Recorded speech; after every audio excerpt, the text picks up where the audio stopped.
जन कल्याण के लिए भी आपने काफ़ी काम किया है और आप जो गरीब लोग होते हैं उनकी शादी भी करवाते हैं, मात्र 11,000 रुपए में ही शादी होती है। तो ये सब ख़्याल और विचार ये सब करके कैसा लगता है आपको? बहुत आत्मा में संतुष्टि होता है। समाज सेवा का मतलब सही रूप से यही है कि मैंने गरीब का सेवा जो है, दिन दुखियों का चाहे असहाय लाचार का सेवा जो है, एक तरह से मदद करना, सेवा करना, असली समाज सेवा वही है। समाज सेवा का मतलब ये नहीं है कि केवल मंच पर माला पहने, भाषण दिए और चल दिए। समाज सेवा का मतलब हम अपने फादर के नाम पर स्कूल भी खोले हैं, इंटरमीडिएट कॉलेज भी खोले हैं, उसमें आश्रम भी रखे हैं, शंकर भगवान का मंदिर भी बना है। गरीबों का सेवा शादी ब्याह के लिए उसमें मात्र 11,000 रुपये पर 2018 से ही चालू की है डाल्टनगंज में, बैजनाथ सिंह सेवा आश्रम के नाम से। सर, आप अखिल भारतीय क्षत्रिय महासभा संगठन से भी जुड़े हुए हैं और आप राजपूत समाज के लिए भी बात करते हैं। तो अभी अगर देखा जाए तो जो बॉलीवुड में जो फिल्में आती हैं वो फिल्में राजपूतों को थोड़ा गलत तरीके से दिखाते हैं कि राजपूत ऐसे है, राजपूत वैसे, या फिर जो सनातन जो गुंडे होते हैं बॉलीवुड मूवी में वो दिखाए जाते हैं कि सनातनी है। तो इस पर आपका क्या विचार है, जो लगातार जो थोड़ा राजपूत ब्राह्मण के खिलाफ जो तुष्टीकरण की राजनीति? तो देश आज़ाद जब हुआ तो फिल्म अपना बनाने के चक्कर में, चलाने के चक्कर में, ये फिल्मी उद्योग जो था वो राजपूत को एक तरह से ठाकुर गांव कैसे थे, एकदम ऐसे टॉर्चर किए, ऐसे किए, मैंने एक विलन के रूप में प्रस्तुत किए अपना फिल्म चलाने के लिए। तो मैंने बराबर राजपूत के चाहे उस तरह का जो भी थे गांव के बड़े जो थे उनको एक तरह से गलत उनका छवि पेश किए अपनी फिल्म चलाने के लिए। लेकिन उसी के चलते आज नक्सल का भी उपज हुआ। मान लीजिए कल नक्सल में बेचारा कोई गरीब है गांव का, उनके फादर बाप दादा जान रहे हैं कि भाई ये बाबू साहब चाहे भूमियार ब्राह्मण जो भी हम लोग के गांव में मैंने पालनहार यही थे। उस समय सरकार ना कोई ऐसा करता था ना अंग्रेज करता था, जो भी करते थे इन्हीं लोग करते थे, जो गाँव के बड़े थे, चाहे मुखिया जी हो चाहे जो भी हो। तो उन लोग इज्जत आज भी करता है जो बुजुर्ग है उस कास्ट में। लेकिन जो नौजवान हुआ फिल्म देख देख तो उसको महसूस हुआ कि ना, हमारे बाप दादा को इन लोग ट्रस्ट किए हैं। छवि जो निगेटिव किया गया, उनका छवि निगेटिव करने वाले केवल फिल्मी दुनिया है अपने फिल्म चलाने के लिए। जिसका जीता जागता उदाहरण राजस्थान में करण जौहर जी पिटाए भी, 2-3 फिल्म के बनाने वाले वहाँ बेइज्जत भी हुए, पिटाए भी। तो ये नहीं देखा, पॉजिटिव नहीं देखा कि यह समाज कितना किया है आम लोगों के लिए, यह समाज कितना किया है। आज भी जमीन दान देना हो, आज अधिकांश जगह दे रहे हैं। हम ही आश्रम जो बनाए फादर के नाम पर डालटेंगे में 1.5 एकड़ में हम ही किए। गांव में पुलिस पिकेट हुआ, स्कूल हुआ, हम लोग के जपला में गांव है, प्रति गांव जो भी काम हुआ जमीन दिया गया हम ही लोग दिए। बड़े भाई कमलेश बाबू अपने क्षेत्र में 30 एकड़ जमीन फ्री में बांट दी है गरीब में, 1 एकड़ कर 30 एकड़ डंडा एक जगह है बॉर्डर जो पूरा नक्सल अफेक्टेड एरिया था जपला का, बांटे। कहने का मतलब किए बहुत हम लोग हैं, लेकिन ना उसको इतिहास में दिखाया गया और ना उसको सही रूप से प्रस्तुत किया गया, उसको एक निगेटिव के रूप में बराबर। तो नौजवान जो भी भटके, मुख्यधारा से भटक के जो बंदूक थामे नक्सली हुए, तो उन लोग के दिमाग में हट गया कि ना, ये शोषक जात है हमारा। हम हिमाचल प्रदेश में भी 7 साल रहे, बिजनेस किए वहाँ भी। वहाँ राजपूत को आज भी ठाकुर वट साहब के बारे में अगर चौक पर खड़ा कर दिया दूसरा जात आपसे लड़ जाएगा। कहता है कि लोग हमारा पालनहार है, इस जात हम लोग का पालनहार है। वो भी आज तक गांव में हम लोग का दुख सुख, बीमारी, शादी ब्याह सब इन्हीं लोग किए। लेकिन बदनाम करने वाले इस जात को, लेकिन है इस जात में भी हम कहेंगे कि गलत है, हम बाबू साहब हैं, तलवार लेके खड़ा हो जाएंगे। हम क्षत्रिय समाज का कार्यक्रम होता है, मीटिंग होता है, हमको एक तलवार एक बंदूक लेकर नहीं चलना है, ये सब हुल्लड़बाजी नहीं चलेगा।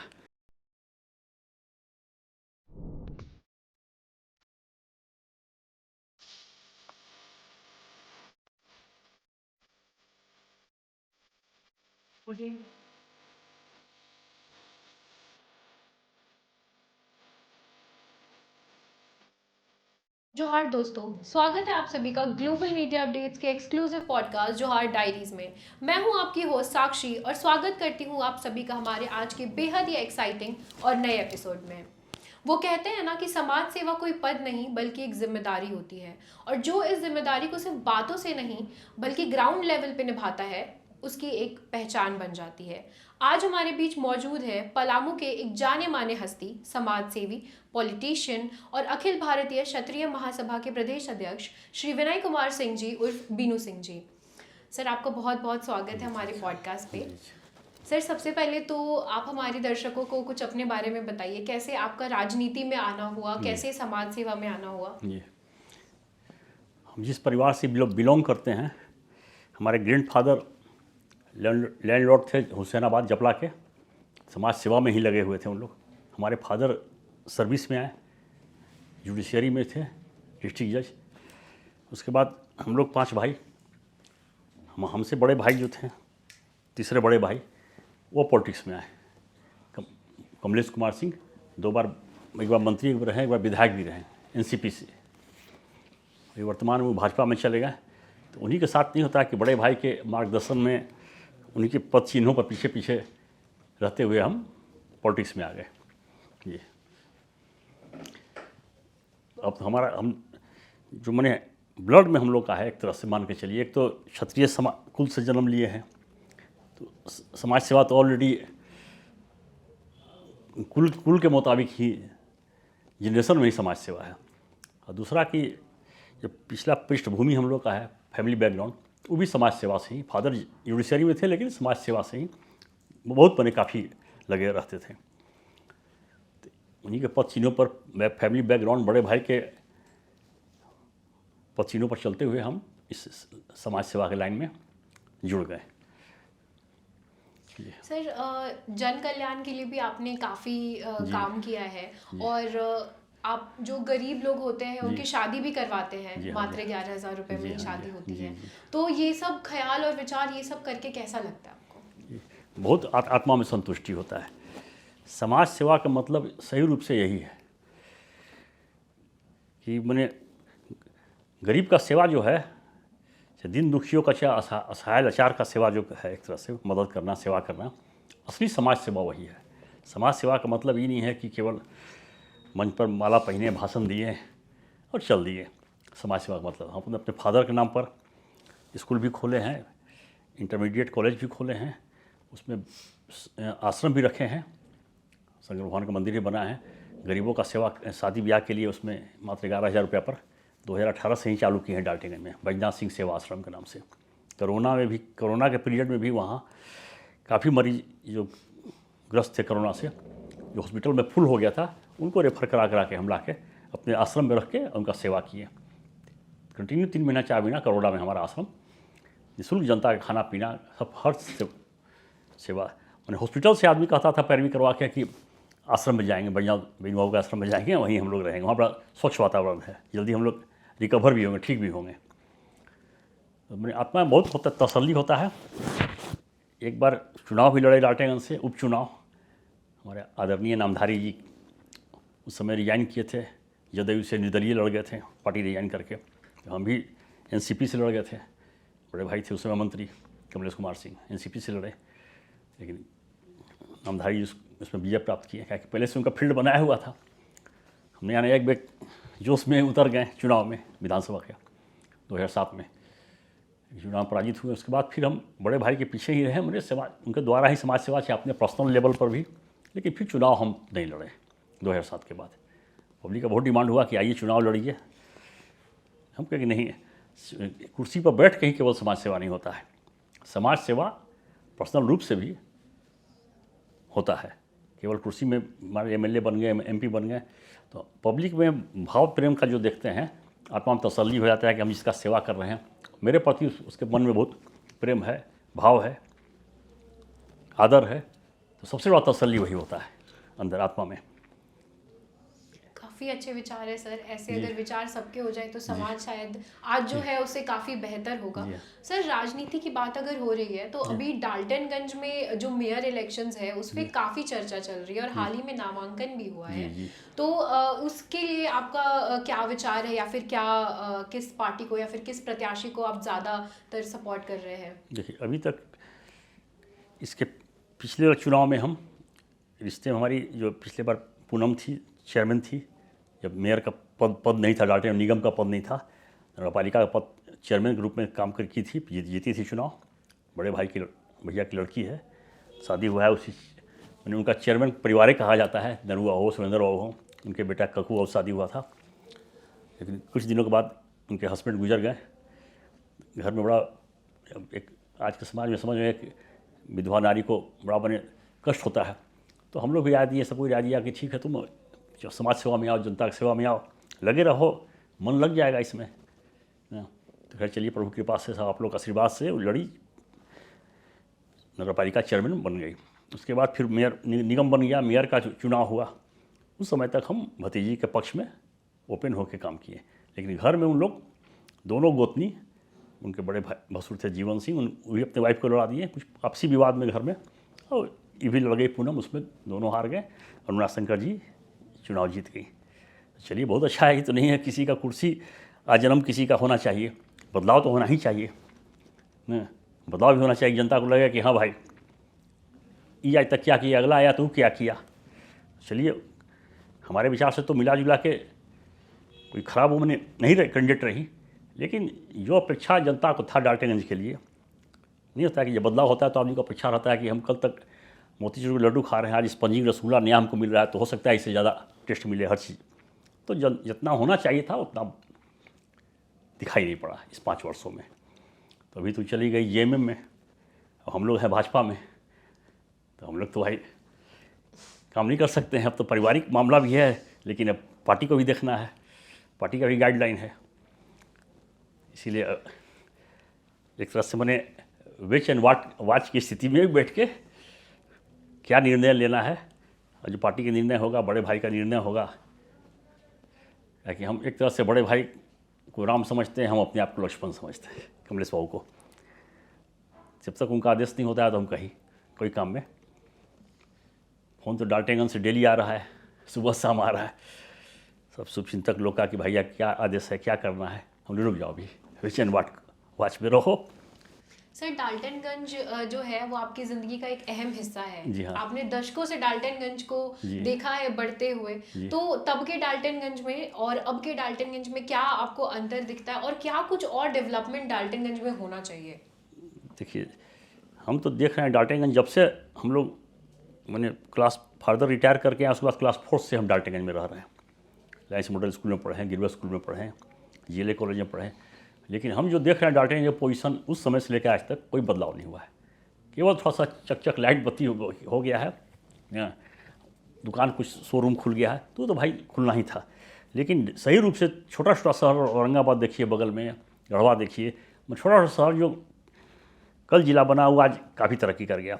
लेकिन डाल्टनगंज में सही रूप से जो बदलाव होना चाहिए, या तो उसमें उदासीनता रहा एमएलए का या सांसद महोदय का, या मेयर या निगम नगरपालिका चेयरमैन जो पीछे थे इन लोग, उदासीनता रहा। सही रूप से जो होना चाहिए था डाल्टनगंज में, वो संतुष्टि नहीं है, अंदर से काम नहीं हो पाया है डाल्टनगंज में। सभी राजनीतिक दल केवल वहाँ मैंने सेवा भावना डाल्टनगंज से दिल से लगाव नहीं, ये तो हम महसूस कर रहे हैं। कोई भी हो, हमारी परिवार हो, चाहे कोई रिलेशन हो, चाहे कोई भी हो, भाजपा के हमारे सांसद भी हैं, भाजपा के हमारे एमएलए भी हैं, लेकिन जो सही रूप से डाल्टनगंज को बढ़ना चाहिए था आगे, क्योंकि सबसे पलामू रिमोट एरिया है, अनडेवलपमेंट बने, तरक्की भी नहीं है, पलामू सबसे पिछड़ा एरिया है। और उसके बाद डाल्टनगंज में आ जाकर टाटा को देखिए क्या हाल है, धनबाद को देखिए, बोकारो को देखिए, लेकिन सबसे पुराना शहर है, आज 1.25 साल ऊपर हो गया। लेकिन डाल्टनगंज में तरक्की के नाम पर कुछ नहीं है, रोड चौड़ी करने के नाम पर कुछ नहीं है।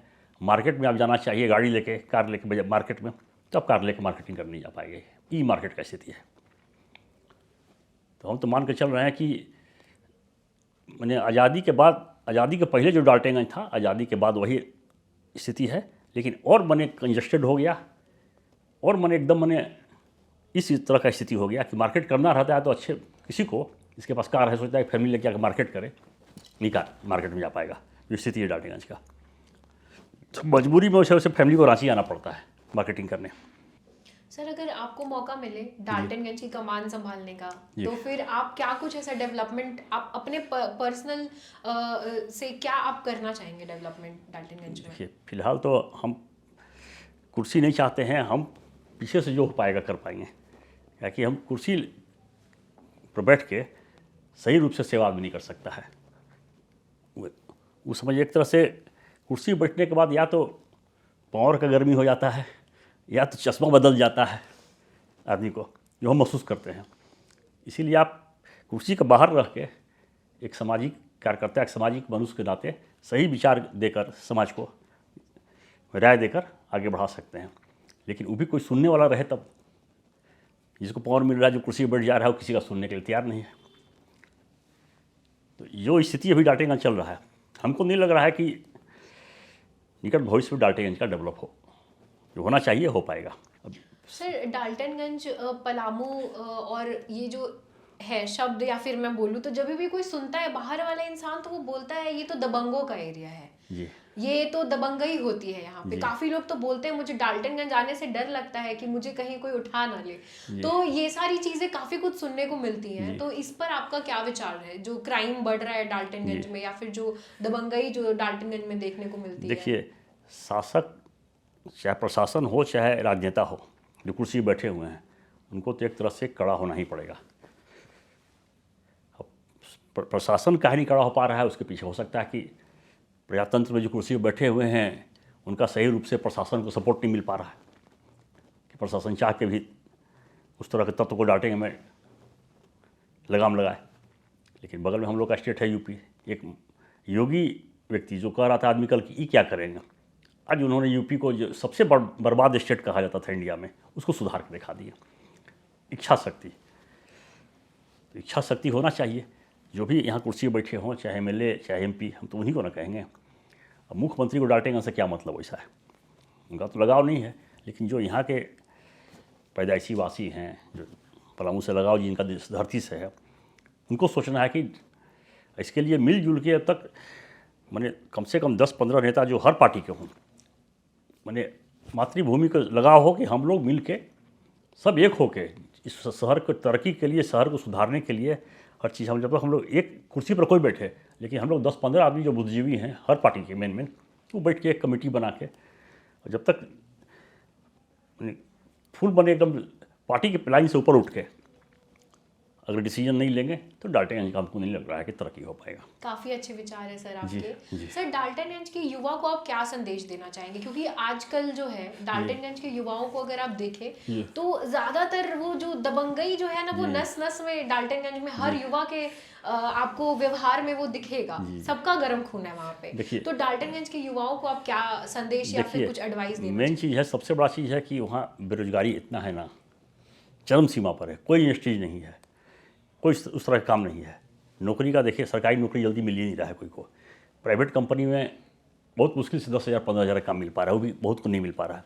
इस तरह का बेरोजगारी है। हमारे गांव से देहात से जो 2 कट्ठा 4 कट्ठा ज़मीन बेच के आकर डाल्टनगंज में 2 रूम का मकान बना के पढ़ाई लिखाई बच्चा को चलते यहाँ डाल्टनगंज में शिफ्ट कर रहे हैं सब, मैंने, लेकिन अव्यवस्थित रूप से बने ना, नक्शा पास हो रहा है ना, रोड सही रूप से बन रहा है ना, नली का।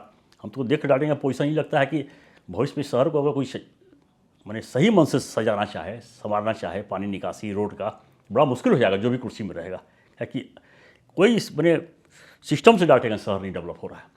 जिसका जिधर मन कर रहा है मकान बना रहा है, नली, गवर्नमेंट चाह के भी, चाहे वहाँ के कल जो राजनेता अगर सही रूप से चाहें तो डाल्टनगंज को सही रूप से बने चैनलाइज नहीं कर सकते हैं। तो बेरोजगारी सबसे बड़ा चीज़ हुआ है युवा में, पहला चीज़। अब जो मैंने थोड़ा सा कास्ट लेवल पर भी आ जाइए, जो राजपूत ब्राह्मण भूमियार जो भी मेरे कास्ट के लड़कन हैं, जो खेती नहीं, आजकल तो कोई लड़का खेती नहीं करना चाहता है। सब कोई चाहता है शहर में कि फादर एक मोबाइल दे दे, एक मोटरसाइकिल दे दें, एंड्रॉयड फ़ोन मिल जाए। फादर ठीक है, सब कुछ फादर से तुम ले रहे हो, लेकिन जब तक कमाओगे नहीं तो और अपना शौक़ कैसे पूरा करोगे? अपना शौक़ पूरा करने के लिए वो गलत लाइन में चले जा रहे हैं। इसके लिए सबसे बड़ा चीज़ है वहाँ रोज़गार। अगर सही रूप से गवर्नमेंट वहाँ रोज़गार का साधन करे, लेकिन इस लाइन पर अभी कोई नेता वहाँ काम नहीं कर रहा है। आधे लड़कन तो जो सही रूप से शिक्षित है, चाहे जिनका सोच सही है, गलत रास्ते पर नहीं जा रहे हैं, वो बेचारे बाहर चल जा रहे हैं। कोई काम नहीं है वहाँ, सब बाहर निकल जा रहे हैं। उस तरह के लड़कर छोटा ही काम कर रहे हैं बाहर जाके, लेकिन सब निकल जा रहे हैं। और जो बाहर नहीं जाके काम नहीं करना चाह रहा है, तो वो सब डांटेंगे। में इस तरह के जो दबंगई वर्ड आप बोले, उस तरह के दबंगई मत बोलिए, इसको छीछड़पना कहिए। उस तरह का ज़्यादा डांटेंगे में है, दबंगई कहाँ ये। सर, आप अखिल भारतीय क्षत्रिय महासभा संगठन से भी जुड़े हुए जी हैं जी और आप राजपूत समाज के लिए भी जी बात करते हैं। जी तो अभी अगर देखा जाए तो जो बॉलीवुड में जो फिल्में आती हैं जी जी वो फिल्में राजपूतों को थोड़ा गलत तरीके से दिखाते हैं कि जी राजपूत जी ऐसे है, राजपूत वैसे, या जी फिर जो सनातन जो गुंडे होते जी हैं जी बॉलीवुड जी मूवी में जी वो दिखाए जाते हैं कि सनातनी है। जी तो इस पर आपका क्या विचार है, जो लगातार जो थोड़ा राजपूत देखिए ब्राह्मण के खिलाफ जो देखिए तुष्टि। तो देश आज़ाद जब हुआ तो फिल्म अपना बनाने के चक्कर में, चलाने के चक्कर में, ये फिल्मी उद्योग जो था वो राजपूत को एक तरह से ठाकुर गांव कैसे थे एकदम ऐसे टॉर्चर किए, ऐसे किए, मैंने एक विलन के रूप में प्रस्तुत किए अपना फिल्म चलाने के लिए। तो मैंने बराबर राजपूत के चाहे उस तरह का जो भी थे गांव के बड़े जो थे उनको एक तरह से गलत उनका छवि पेश किए अपने फिल्म चलाने के लिए। लेकिन उसी के चलते आज नक्सल का भी उपज हुआ। मान लीजिए कल नक्सल में बेचारा कोई गरीब है गांव का, उनके फादर बाप दादा जान रहे हैं कि भाई ये बाबू साहब चाहे भूमियार ब्राह्मण जो भी हम लोग के गांव में माने पालनहार यही थे। उस समय सरकार ना कोई सा करता था ना अंग्रेज करता था, जो भी करते थे इन्हीं लोग करते थे जो गाँव के बड़े थे, चाहे मुखिया जी हो चाहे जो भी हो। तो उन लोग इज्जत आज भी करता है जो बुजुर्ग है उस कास्ट में। लेकिन जो नौजवान हुआ फिल्म देख देख तो उसको महसूस हुआ कि ना हमारे बाप दादा को इन लोग ट्रस्ट किए हैं। तो छवि जो निगेटिव किया गया, उनका छवि निगेटिव करने वाले केवल फिल्मी दुनिया है अपने फिल्म चलाने के लिए। इसका जीता जागता उदाहरण राजस्थान में कौन करण जौहर जी पिटाए भी, 2-3 फिल्म के बनाने वाले वहाँ बेइज्जत भी हुए, पिटाए भी। तो ये नहीं देखा, पॉजिटिव नहीं देखा कि यह समाज कितना किया है, आम लोगों के लिए यह समाज कितना किया है। आज भी ज़मीन दान देना हो, आज पुते अधिकांश जगह दे रहे हैं। हम ही आश्रम जो बनाए फादर के नाम पर डांटेंगे हमें 1.5 एकड़ में, हम ही किए। गांव में पुलिस पिकेट हुआ, स्कूल हुआ, हम लोग के जपला में गांव है, प्रति गांव जो भी काम हुआ ज़मीन दिया गया हम ही लोग दिए। बड़े भाई कमलेश बाबू अपने क्षेत्र में 30 एकड़ ज़मीन फ्री में बांट दिए गरीब में, 1 एकड़ कर 30 एकड़। डंडा एक जगह है बॉर्डर जो पूरा नक्सल अफेक्टेड एरिया था जपला का, बांटे। कहने का मतलब किए बहुत हम लोग हैं, लेकिन ना उसको इतिहास में दिखाया गया और ना उसको सही रूप से प्रस्तुत किया गया, उसको एक निगेटिव के रूप में बराबर। तो नौजवान जो भी भटके, मुख्यधारा से भटक के जो बंदूक थामे नक्सली हुए, तो उन लोग के दिमाग में अट गया कि ना ये शोषक जात है हमारा। हम हिमाचल प्रदेश में भी 7 साल रहे, बिजनेस किए वहाँ भी। वहाँ राजपूत को आज भी ठाकुर वट साहब के बारे में अगर चौक पर खड़ा कर दिए दूसरा जात आपसे लड़ जाएगा। कहता है कि लोग हमारा पालनहार है, इस जात हम लोग का पालनहार है। वो भी आज तक गांव में हम लोग का दुख सुख बीमारी शादी ब्याह सब इन्हीं लोग किए। लेकिन बदनाम करने वाला इस जात को, लेकिन है इस जात में भी ये हम कहेंगे कि गलत है। ये हम बाबू साहब हैं, तलवार लेके खड़ा हो जाएंगे। हम क्षत्रिय समाज का कार्यक्रम होता है, मीटिंग होता है, हमको एक तलवार एक बंदूक लेकर नहीं चलना है, ये सब हुल्लड़बाजी नहीं चलेगा। एक तो छवि इसी खराब किया गया है। एक चीज़ आप लोग फिर चलिएगा इस तलवार लेके मुँह छेट के टीवी में उल्टा सीधा वक्तव्य दीजिएगा, यूट्यूब पर दीजिएगा, तो उस सबसे आपका छवि जो हम लोग लगे हैं सुधारने में, चाहे जो फिर आपका निगेटिव चला जाएगा। तो नौजवान लोग को इस पर भी आप क्या इस चीज़ से आह्वान करते हैं। बराबर हम भाषण में भी इस चीज़ मैंने हर चीज़ स्पीच में बोलते हैं कि शक्ति प्रदर्शन मत करो, कहीं ये मत दिखाओ कि हम बाहुबली है, चाहे शक्ति है हमारे पास, ये है रैली जुलूस, उस सब बड़ा बने खराब इम्पैक्ट जाता है अदर वर्ग पर, बहुत ज़्यादा खराब इम्पैक्ट जाता है। जो हमारे बाप दादा का सेवा भावना था, जो हमारे कुल में कितने भगवान जन्म लिए, सेवा किए, उन लोग का जो इज्जत है, पूछते हैं आदमी राम जी के नाम पर, तो वही फिर से स्थापित करो, दिखाओ वही करके। तलवार बंदूक भाजने से तुम्हारा इज्जत नहीं बढ़ेगा कुल का चाहे समाज का, और बर्बाद हो जाएगा इज्जत। इसलिए समझ लो, करो। अभी भी नहीं होता है कि अब लास्ट स्टेज में आ गए बर्बादी का कगार पर, अगर अभी भी तुम लोग नहीं समझे और मुँह छेट के तलवार बंदूक दिखाते रहे, तब पतन लास्ट है इस समाज का, इस जात का, अगर नहीं समझे तो। काफ़ी अच्छे विचार है सर आपके। जी। सर, अभी आपने नक्सल का जिक्र किया, तो कितने पास से आपने नक्सलवाद होते हुए देखा है? 91 से जब नक्सल का शुरुआत हुआ था पलामू परमंडल में, उस समय हम हिमाचल प्रदेश में गवर्नमेंट कॉन्ट्रैक्ट करते थे काम, 7 साल रहे थे। वहाँ से जब यहाँ 91 में यहाँ काम शुरू किए, तो यहाँ फर्स्ट महुआ डांड रोड बनाने लगे, उस नक्सल मूवमेंट स्टार्ट हुआ था। उन लोग का तो भाई सिद्धांत है लेवी मांगना। उन लोग भी जो टॉप बैठे हैं, गरीब को बंदूक धरा के केवल उन लोग का शोषण किया गया है, निचला तबका का। जी। सही निचला तबका कोई बदलाव नहीं हुआ कि इससे बदलाव हो जाएगा, वैसे बदलाव हो जाएगा। स्वप्न दिखा के, सच बात दिखा के, जो उसमें बुद्धिजीवी थे, सब पढ़े लिखे थे हाई लेवल, बदलाव के नाम पर निचला तबका गरीब को शोषण करके बंदूक धरा के, अब पैसा का तसीली हुआ, कलेक्शन हुआ, पैसा ऊपर जाता था। जो सुपर इसके हैं टॉप कमांडर लोग, उनके बाल बच्चा विदेश में पढ़ रहे हैं, मार्केट कम्प्लेक्स है, तो ये है वो है। लेकिन गरीब बेचारा जो बंदूक धर के लड़ा मरा, हम लोग शोषित जात हैं, हम लोग को जो शोषण किया उसके खिलाफ उन लोग लड़े मरे, उन लोग तो और पीछे चल गए।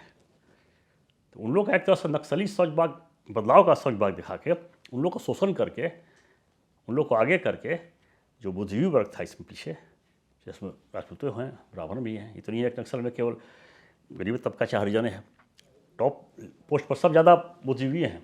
तो उन लोग उस गरीब को एक तरह से बंदूक धरा के अपना उन लोग विकास किए, अपने बाल बच्चा का विकास किए। लेकिन सही रूप से गरीब का नक्सलिज्म लड़ाई में कहीं विकास नहीं हुआ। तो हम भी जब गवर्नमेंट कॉन्ट्रैक्टिंग स्टार्ट किया कि झारखंड में, उस समय बिहारी था, स्टार्ट की हिमाचल से, यहाँ 7 साल काम करके, तो यहाँ है तो मूवमेंट स्टार्ट हो गया।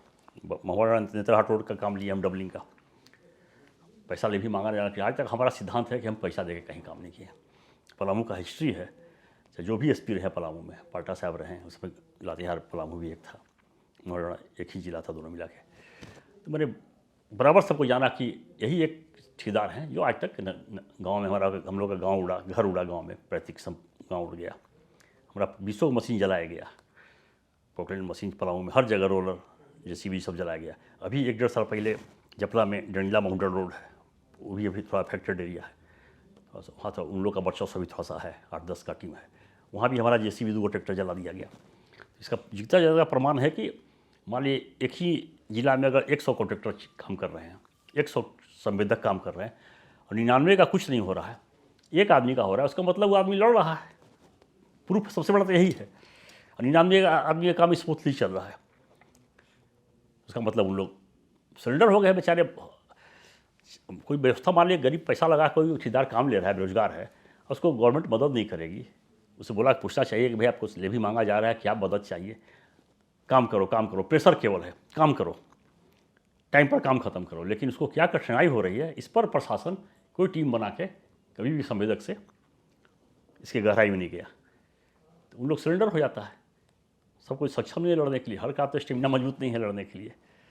लेकिन हम लोग जिस परिवार से बिलोंग करते हैं, हम लोग आज तक समझौता नहीं किए, आज तक लड़ रहे हैं नक्सल से। काफ़ी क्षति हुआ, अभी भी लगातार क्षति हो ही रहा है, अभी भी 2 जगह हमारा काम चल रहा है। जादीवादी हरिहरगंज में पुल का काम, वहाँ भी फोर्स लेके काम कर रहे हैं।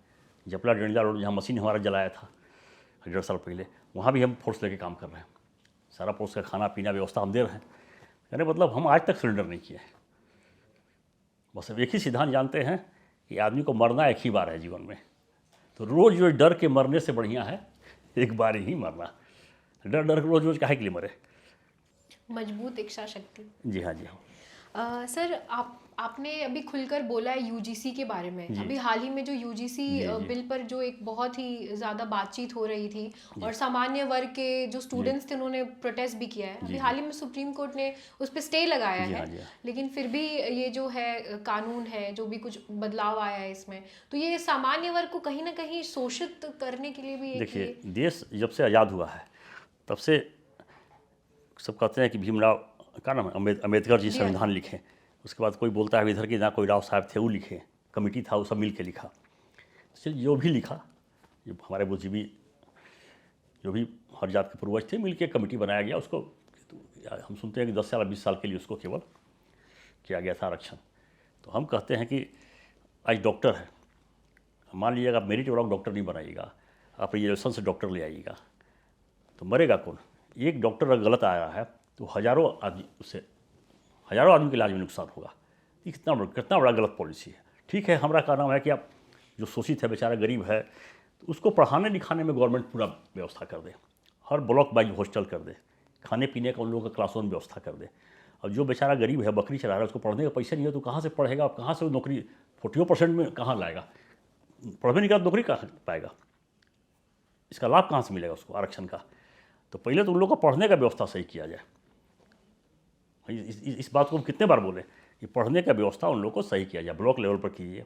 जो सही में गरीब है, किसी वर्ग का हो, उसको रखिए, पढ़ाइए, बढ़िया बढ़िया भोजन कराइए, उसका माइंड उससे विकसित हो सही रूप से, पढ़ाई का लोड भी ले सके ना। तो उन लोग को कराइए, उसके बाद उन लोग ऑटोमेटिक कंपटीशन फेस करेगा, अपने पैर पर खड़ा हो जाएगा। लेकिन मान लीजिए जो आरक्षण का लाभ लेके, हमारा का नाम है, हम किसी का नाम नहीं लेंगे, कि मान लीजिए एक से एक टॉप पॉलिटिशियन देखिए, फादर मिनिस्टर रहे, उनका बेटा हुआ, उनका पोता हुआ, एक कोई IPS रहे, उनका बेटा हुआ तो बेटी हुई, तो भाई उन लोग को आरक्षण का क्या ज़रूरत है?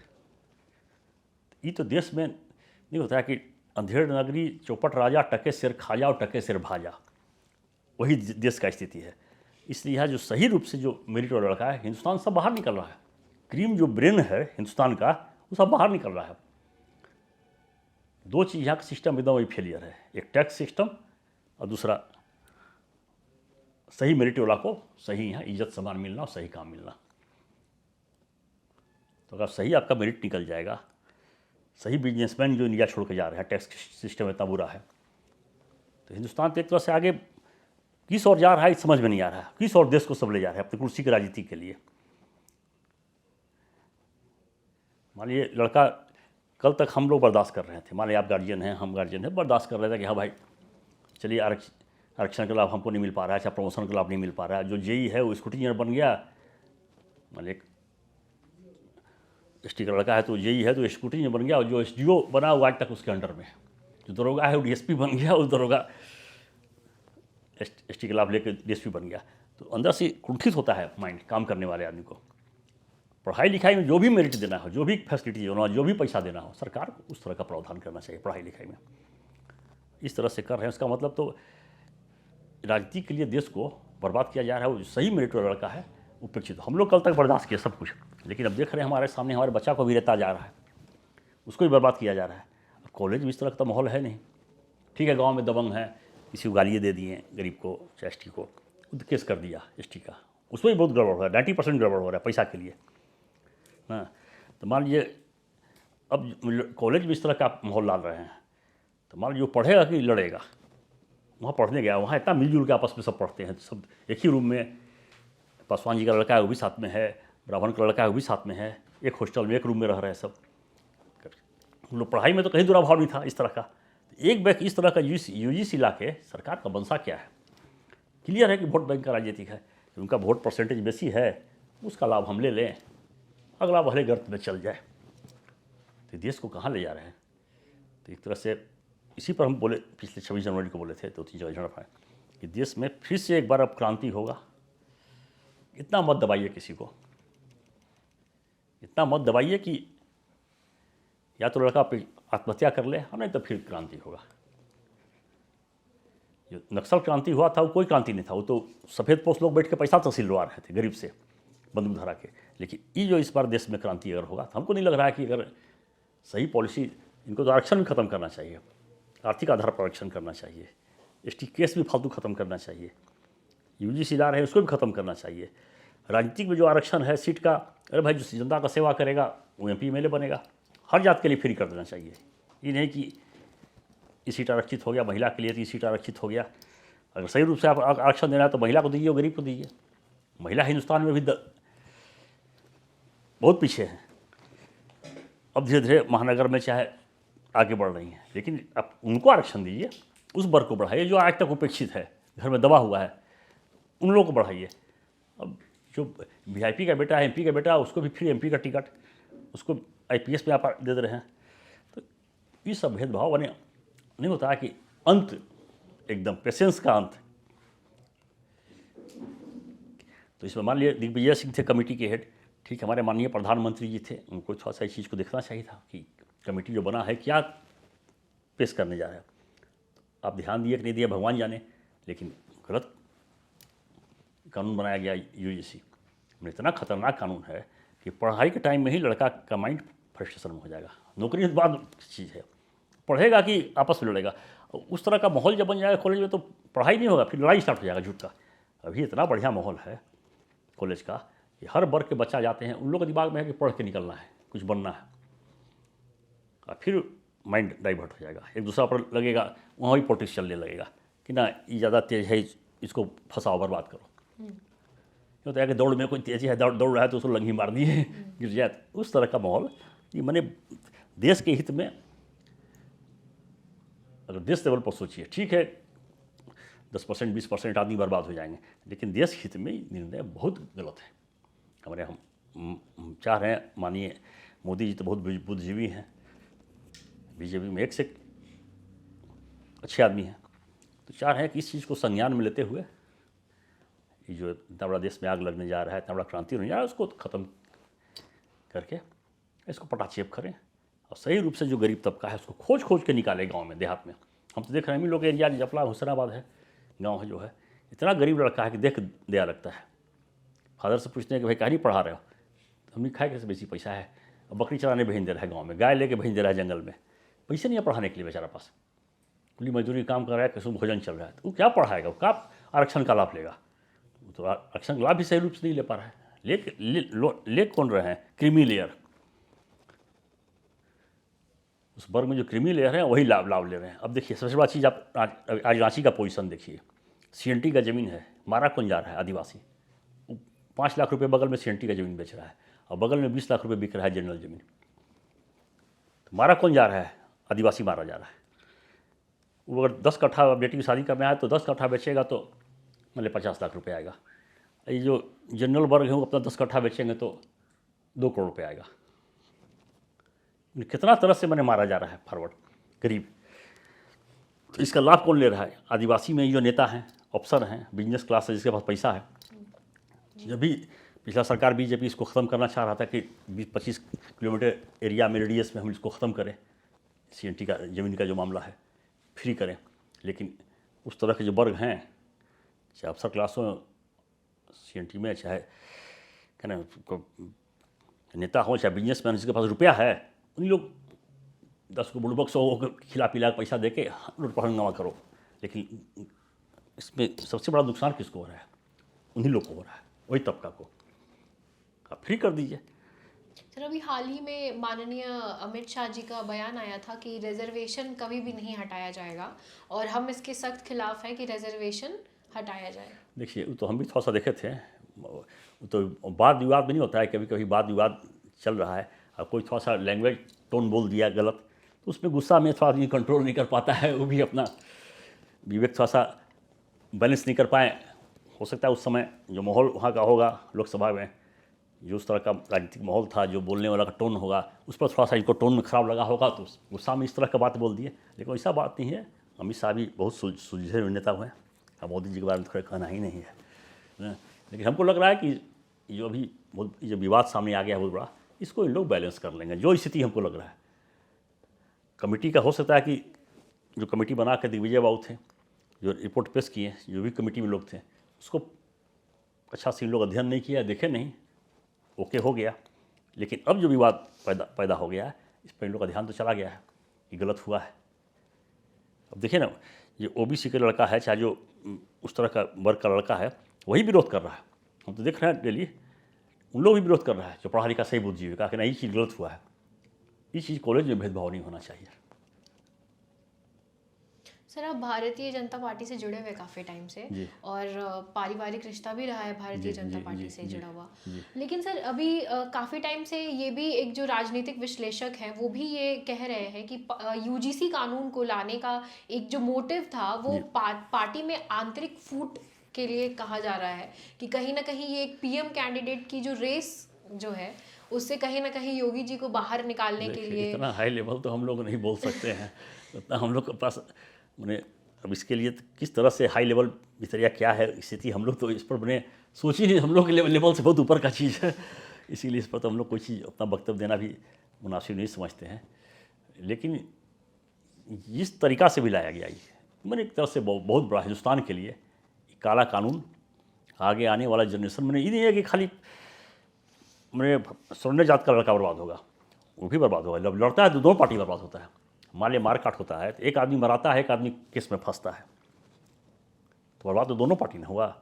तो ये जो माहौल कॉलेज का ख़राब होगा तो असर तो उन लोगों पर भी पड़ेगा, ये तो नहीं है कोई लड़का पर असर नहीं पड़ेगा, बेचारा कल पढ़ रहा था आराम से, जो भी हरिजन क्लास है, चाहे उस तरह का वर्ग है, वो तो पढ़ रहा था आराम से, उसको इस पर ध्यान नहीं था। अब यहाँ पॉलिटिक्स स्टार्ट हो जाएगा कॉलेज में इस तरह का, तो पढ़ाई छोड़ के आधा दिमाग से चल जाएगा, गुट गुट बनने लगेगा इसी तरह। तो नुकसान तो दोनों साइड से है शिक्षा जगत में, तो किसी के लिए अच्छा नहीं है कि शिक्षा में इस तरह का भेदभाव करके और देश को बर्बाद करना अपने वोट की राजनीति के लिए। तो हम तो यही कहते हैं कि देश आज़ाद नहीं हुआ है, देश आज़ाद हुआ लेकिन गलत नीति और गलत सिस्टम में चला गया, लाइन में चला गया। आज़ादी के पहले हम लोग सुनते थे फादर से, एक दरखास्त कहीं दे दीजिए ऑफिस में, किसी काम के लिए, मोटेशन हो, किसी काम के लिए, आपको ऑटोमेटिक बिना घूस दिए काम हो जाता था, हर ऑफिस में, हर सेक्टर में। लेकिन आज जो है दरखास्त एक दे दीजिए ऑफिस में, अब चप्पल आपका घिस जाएगा, बिना पैसा दिए काम नहीं होगा, जो ऑफिस का स्थिति हो गया है। तो कहने का मतलब कि देश आज़ाद हुआ लेकिन सिस्टम कोलैप्स कर गया। अंग्रेजी हुकूमत में सिस्टम कोलैप्स नहीं हुआ था, लगाम था अफसर पर, लेकिन अभी तो लगाम फ्री हो गया अफसर देश में। जो जहाँ जिस कुर्सी पर बैठा है अफसर, वो समझता है कि हमारा ये नौकरी नहीं है, माने हम यहाँ के माने मालिक हैं, ये भावना आ जाता है। हम सेवा करने नहीं बैठे हैं, सैलरी छोड़ के कितना एक्स्ट्रा पैसा अलग से आवे दूसरे रास्ता से, उस पर ध्यान देता है। वही स्थिति आज झारखंड का भी है, विकास एकदम ठप हो गया है।